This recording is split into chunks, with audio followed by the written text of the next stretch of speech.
In this video I'm going to talk about Carl Sagan, and I'll show you how Carl Sagan admits that there are 10 planets in our solar system in his program Cosmos. So his program Cosmos was made in the early 1980s, his TV program, and he admits there's 10 planets in our solar system. He also tells you that an interdimensional intelligence has been influencing mankind. And this is what I believe the Freemasons believe. They believe there is this higher intelligence that has influenced the ascent of man. And it has influenced the ascent of man through man's own mind. This is what I think they believe, especially through the pineal gland.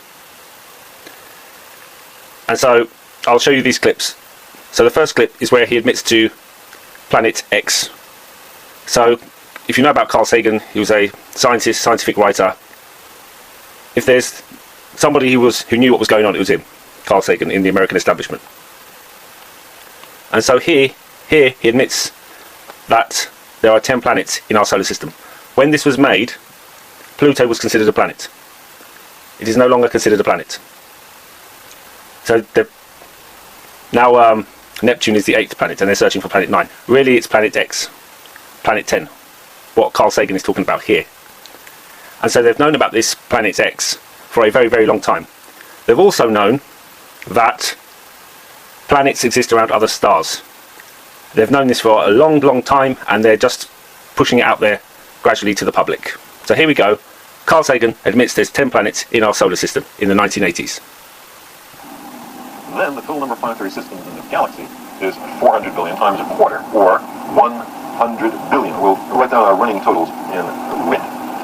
Now, if each system were to have, say, 10 planets, as ours does, there would be 100 billion times 10. So he's working out the Drake equation, and he admits there are 10 planets in our solar system, when at the present day we only consider there to be 8 planets because they've demoted Pluto. But you clearly hear him say there are 10 planets in our solar system. Now, in this talk about the 4th dimension, in which he says there is another dimension to the universe, and he uses an apple to illustrate that an interdimensional being has been interacting with our reality. An apple. Remember the apple in the Garden of Eden.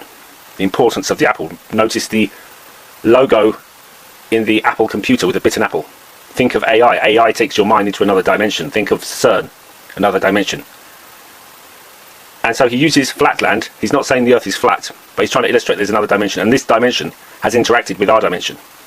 And this is why I think they believe that an intelligence, some kind of interdimensional intelligence, is behind the ascent of man.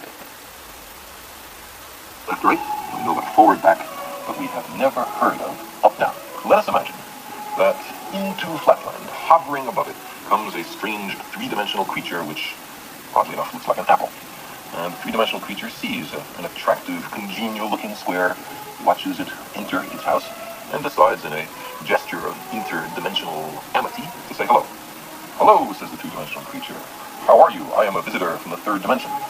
Well, the poor square looks around his closed house, sees no one there, and what's more, has witnessed a greeting coming from his insides, a voice from within.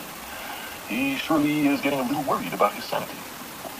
The three-dimensional creature is unhappy about being considered a psychological aberration, and so he descends to actually enter flatland. Now, a three-dimensional creature exists in flatland only partially. Only a plane, a cross-section through him can be seen. So, when the three-dimensional creature first reaches flatland, it's only the points of contact which can be seen. And we'll represent that by stamping the apple in this ink pad and placing that image in flatland.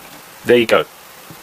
What he's trying to say is that another dimensional creature of the 4th dimension is influencing this dimension. And then he goes to illustrate this with a cube. And of course, you have the cube of Saturn. And it is connected to Arthur C. Clarke 2001 and the monolith, where the apes touch the monolith and become intelligent. It affects their minds. And then they throw up in the air a jawbone. It goes up the monolith, Earth and the Sun and Moon, and then it goes to a space station with AI, the all-seeing eye of AI, the eye in the pyramid. So this is what I think they believe, that some kind of intelligence has been behind the ascent of man. And maybe they will reveal this. Thank you.